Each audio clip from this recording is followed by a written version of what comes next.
Hey guys, what is up? It's AJ from Brock's Table here, and today we're going to be going over my award predictions for the 22-23 NHL regular season. So we're going to be going over the main ones like the Hart, Norris, Selke, Vezina, Calder. I'm also going to do the Jack Adams and the Jim Gregory, the basic awards that the voters vote on. Not too difficult to understand. So as you can see, there's a blurry screen. Hopefully you can't read these names. I'm going to try my hardest to blur out the names and crop everything out as I can so I can make it as efficient as possible. I figured I'd do it on the PlayStation rather than doing one of the PowerPoint edits. I want to try doing stuff on NHL more. They give you the tool, might as well use it. Why not? Why not? So, starting off with the big one. Starting off with MVP, the Hart Trophy, the best player in the NHL. A lot of good candidates in here, and I'll tell you some guys I don't have on this list. I don't have Jack Hughes. I don't have Tage Thompson.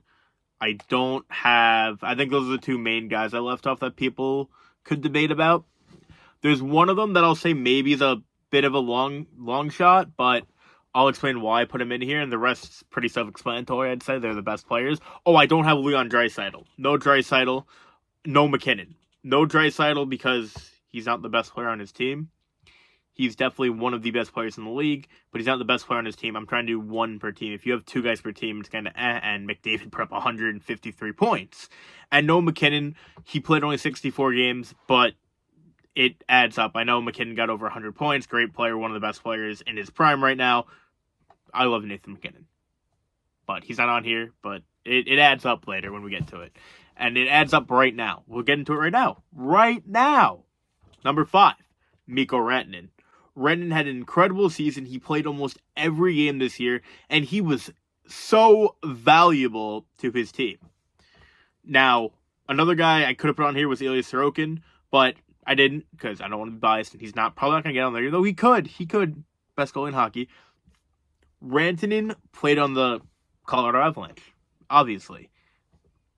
But the Avalanche had so many injuries this year, and Mikko Rantanen was able to step up, put up over 100 points, be healthy, play the entire season without Landeskog, without McKinnon for 20 or 30 games, without McCullough for a handful of games, without a lot of guys that were injured night in, night out.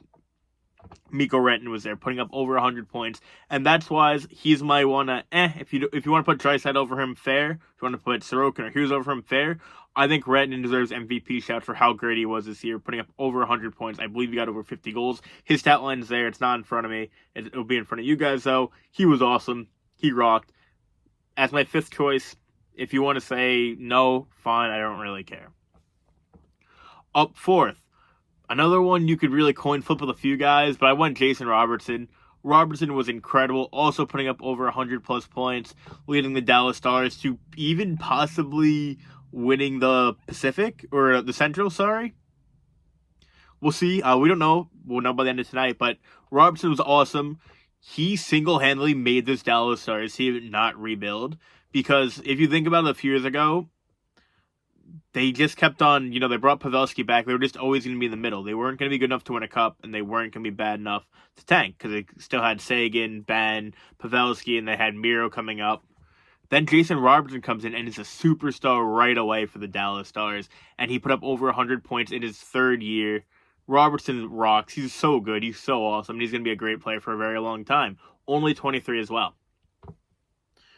Up next at number 3, we have David Pastrnak, the best goal scorer in the league, putting up over 60 goals, I believe. I think he put up 61, 60. He definitely put up over 58. I think he got the hat trick and got 60 on his last game or second to last game. It's David Pastrnak. Come on. You have to have someone from the Boston Bruins after they had the greatest NHL regular season of all time. You have to have someone from the Bruins, and he's their best player. He rocks. Incredible contract he's got for himself, and you know what? He's probably worth even more than what they gave him. It's Pasta. He's great. He's number 3 on my ballot. I think it's fair enough. Number 2. Some people might say I have this guy a little high. Matthew Tkachuk. Matthew Tkachuk, going down to the end of the season stretch, was one of the best players in hockey. He single-handedly carried that very average Florida Panthers team into the playoffs. They're not good. Matthew Tkachuk bailed them out night after night. You know what? I'll give credit to Alex Leon and Barkov, Ekblad, they're all good players. But no one stepped up like Matthew Tkachuk, night in, night out, getting points, being physical, bringing that mentality. Matthew Tkachuk, second in my MVP voting, incredible player, and he literally carried the Panthers into the playoffs. I think he definitely deserves that second spot. And number one, do we even have to talk about it? Do we? Connor McDavid, man. So good. The best player of all time. The best player I'm ever going to see. McDavid's doing it in a much harder era than Gretzky. I respect Gretzky, don't get me wrong, but McDavid is doing it in such a harder era right now, putting up 150 points. He's not a human. He cannot be a human. He's so good. Could he top this? If he stays healthy, hopefully wins some cups, there's definitely talks of him being the greatest player of all time. I love Connor McDavid. One of the best to ever do it already. Probably the third best player of all time already, which is crazy to think about. All right, next up we're doing the Norris now. Another debatable one because some people don't want Erik Karlsson even being in the top 3, even though he put up 100 points, which has only happened a few times by a defenseman. He put up 100 points. Come on. I usually agree with you with that side. Usually I prefer a guy who could play some defense to get the award as well. Without further ado, let's get into it though. And at number 5 we have Josh Morrissey. Morrissey was out of this world good. One of the best breakout players of the season for the Winnipeg Jets. He was incredible. He was great. Killed me in fantasy hockey. So screw you, Josh Morrissey. Great player though, and definitely number 5 here. Number 4, we got Rasmus Dahlin. Dahlin was incredible. Another breakout player, but this was kind of expected at some point. He was a number 1 overall pick. I love Rasmus Dahlin. Met him. I'll throw the picture up there. He left me hanging one time at Nassau Coliseum. He came back, dapped me up, and he's just a nice guy. I love Rasmus Dahlin. I've been a fan of him ever since. And I'm so happy he's so good, and he's going to be one of the best defensemen in the league for a long time running. At 3, we have Adam Fox. Honestly, Adam Fox probably could win this award. I'd rather him not, for no biased reasons, of course. But Adam Fox, great player, Long Island native. That would be his second Norris if he wins it. I don't think he'll get it, but if he got it, he's probably the second best player in the running to get it, in my opinion. But for other reasons, I didn't put him there. I think number 2 and 1 have had better years than him. Let's go to number 2, Dougie Hamilton. Dougie Hamilton, what a season for the New Jersey Devils. What a season for Dougie Hamilton. Putting up over 70 points. Rock star shit from Dougie Hamilton. Great on both ends, too. I didn't think he was as good as he was defensively. He proved me wrong. Very good this year. Especially after a rough year last year. Good on Dougie. And number 1, obviously, it's Erik Karlsson. Dude, he put up 100 points. I get people aren't going to like that I might have it, and if he wins the award, people are going to be mad. 100 points. Erik Karlsson. Just give it to him. He deserves it. Bounce back year after everything he's been through. I'm so happy for Erik Karlsson. Let's move on. Moving on to the Vezina candidate, the best goalie. Pretty self-explanatory. This one's gonna get a little rough here, because obviously I'm an Islander fan, and Ilya Sorokin's a New York Islander. But we'll get into that later. Best goalie. There was probably a guy or two I left out, but I think the top 5 is pretty self-explanatory. Starting off with number 5, Jake Ottinger. Otter rocks. Otter's awesome. One of the best young goalies in the league. He's only 23. Incredible player, and I'm very excited to see his future with the Dallas Stars. 4th, UC Saros. Look at some of the advanced stats Saros put up. He was up there with Sorokin and Ullmark. And some people had Georgiev over him, which made no sense at all, in my opinion. Georgiev had a great year, but he's still not as good as UC Saros. Saros is so good and still so underappreciated in the NHL. One of the best goalies in hockey, and I definitely had him 4th here. Up 3rd, I put Connor Hellebuyck. Connor Hellebuyck, incredible season, incredible goalie. Just the 2 guys in front of him were better, and rightfully so. Number 2, Ilya Sorokin. This one pains me, this one hurts me. He's the best goalie in hockey, but he's not going to win the award. Fine, fair enough. Ullmark had better numbers. Ullmark had more wins. Sure. Look at the advanced stats. Some of them lean towards Sorokin. Some of them, lean towards Saros. Some of them even lean towards Ullmark. Ullmark, my debate here, Ullmark had the best team in front of him. I know some Bruins fans think their defense core is bad. You guys have the best team of all time. Sorokin had to play through some really bad players. Really, really bad players on the New York Islanders this year, especially defensively. Did not get much help at times. I think Sorokin should win the award, but he's not going to, and because of that, Linus Ullmark's number 1. And I'm not taking away anything from Ullmark. Incredible season, great season. I think Sorokin's better. And I think Sorokin probably deserves the award, but Ullmark's going to win it. So take that with a grain of salt. And now we're moving on to the Selke Trophy. Selke Trophy, best defensive forward in hockey. Honestly, if you look through the last few candidates, it's kind of the same guys every year. It's always Bergeron, Kopitar, Couturier now is getting into the mix. Giroux. It's always the same guys that are great defensively and offensively. Datsuk. It's basically the same thing here, but I made my own twists on it, you'll see.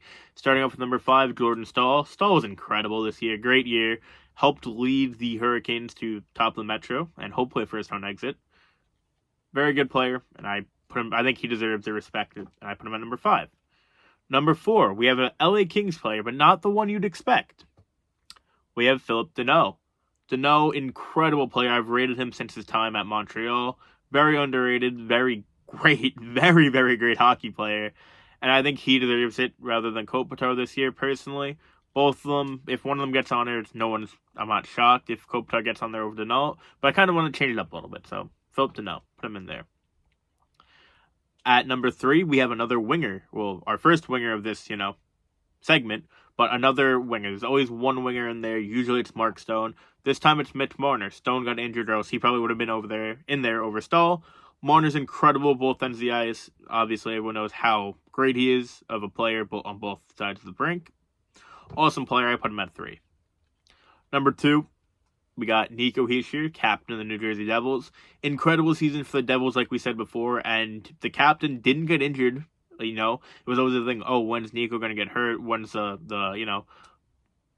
tire's going to fall off the tracks of the trade?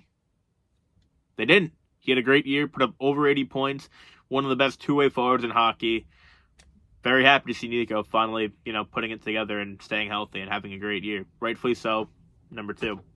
And number 1, it's Chris Bergeron. Do we really have to get into it? Best defensive forward in hockey, wins everything. He's great. Best team in hockey. Just give it to Bergeron already. We all know he's getting it.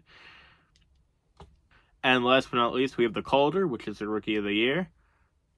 Best rookie, pretty self-explanatory. No Michael Bunting this time, so that's cool. No Michael Bunting. He does not exist anymore.